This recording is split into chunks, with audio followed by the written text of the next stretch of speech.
But the nucleus here is made up of protons and neutrons, and these are here, and these, again, are made up of smaller particles called quarks. So at this point, I'm going to tell you each proton or neutron, or nucleon, is made up out of 3 quarks. And we're colliding these guys. These guys fly around in the accelerator. And then we see, but then what collides, as we'll see a bit later, are actually the constituents here. Okay, this was how our ordinary matter is made up, so the stage and the chair you're sitting on. We know about a couple more elementary particles. So here again is our friend the electron.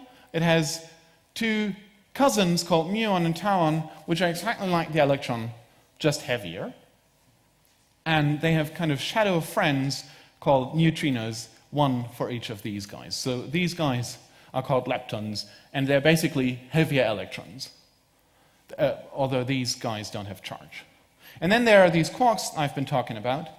There are 6 types of quarks, but we are made up, so protons and neutrons are only made up of these 2, which is the lightest one down and up. And again, in a similar way, there are heavier cousins called strange, charm, bottom, and top, though it doesn't really matter for this term.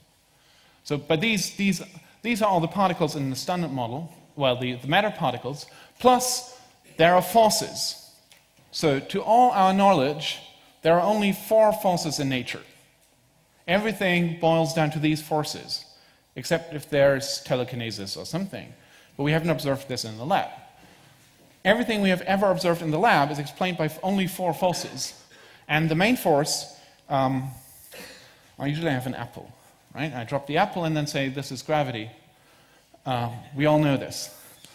At our scales and at astronomical scales, this is the most important force. And then there's electromagnetism, which is light, but it's also electrostatic forces, magnetic forces. They are all they all come from this electromagnetic force or interaction. And it's mediated, so all the forces come with a particle, and the particle for the electromagnetic force that, for example, keeps the chairs you sit on together is the photon or the gamma ray. So this is everything that governs our macroscopic world, gravity and electromagnetism. This makes up all the chairs and all the chemistry and everything. But when you go to nuclear scales, there are two more forces. First of all, there's the strong force. Remember, there was the nucleus, and it consists of neutrons and protons. The neutrons are not charged electrically. The protons have positive charge. So normally, if there were only the electromagnetic force, they wouldn't stay together. They would fly apart, right? Because they have the same charge. But luckily, there's the strong force, which keeps these nucleons together to form a nucleus. And the kind of the photon for the strong force is called a gluon. And then there's another force, because nuclei don't always stay together. There's beta decay, there's radioactive decay, and that's called, for this is the weak force is responsible, and they don't even have good names. They have called intermediate vector bosons, or W and Z. But these are all the forces we know. We're extremely positive that at least at all the energy scales we can reach, which includes everything in this room, these are all the forces. And this excludes, we haven't seen any telekinesis or whatever ways to influence your brain with mobile device radiation. Okay, so I'm pretty sure this is correct. Okay, there's one particle missing, therefore I didn't have a good picture. It's the Higgs boson, and that's why we built the LHC. We want to find this last remaining particle that we know from theoretical investigations should exist, but you can mail order it for $9.75 at particlezoo.com. Well, it turns out this number is wrong by 9 orders of magnitude. Okay, these are all the particles that we know. And this is another picture of LHC. Here you can see Lake Geneva. Here you see the French border. And here you see it's an underground tunnel. And the protons, there are two beams of protons, one going in this direction, one going in this direction. And they meet at 4 interaction points. There are four so-called experiments, 4 detectors, where the particle beams cross, and there are sometimes collisions. What sometimes means I'm going to explain in a second. There are 2 big experiments called CMS and Atlas at opposite ends of the ring.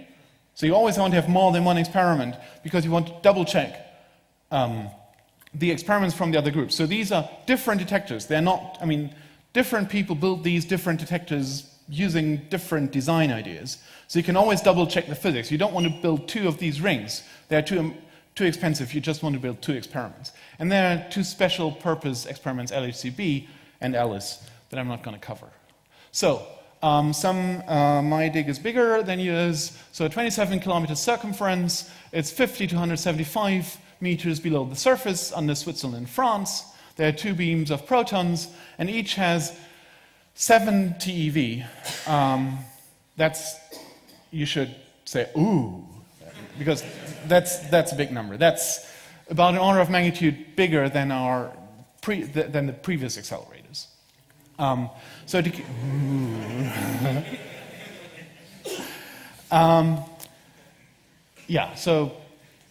So that is 7,000 times the energy you need for the mass of a proton. So in one collision, you could energetically produce 7,000 protons.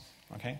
So, and to keep the protons not running on a straight line, but on a circle, you do this with magnets. So there are 1,232 dipole magnets, and you also want to focus the beam.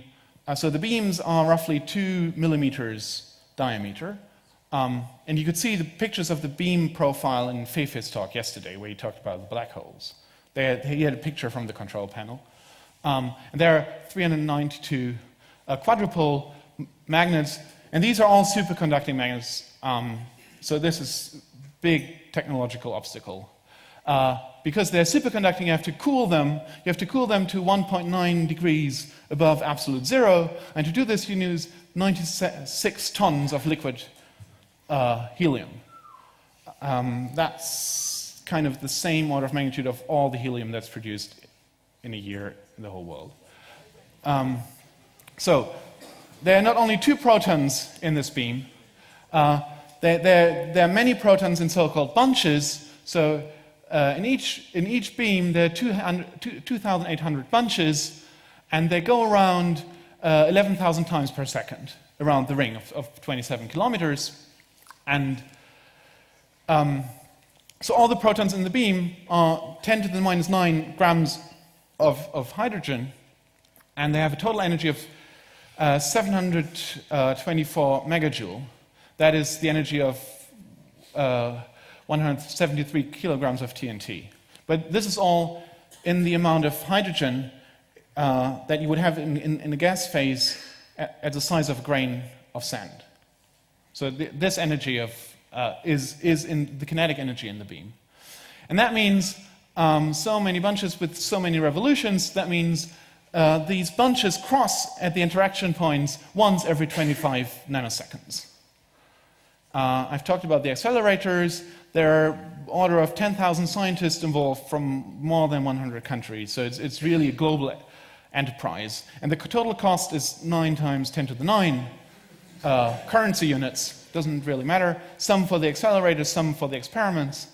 So this is the 10 to the 9. I said they underestimate the price of the Higgs boson. So that's what it looks inside, like a subway or underground tunnel. And in fact, it is an underground tunnel because they use exactly the same digging machines they use to build undergrounds.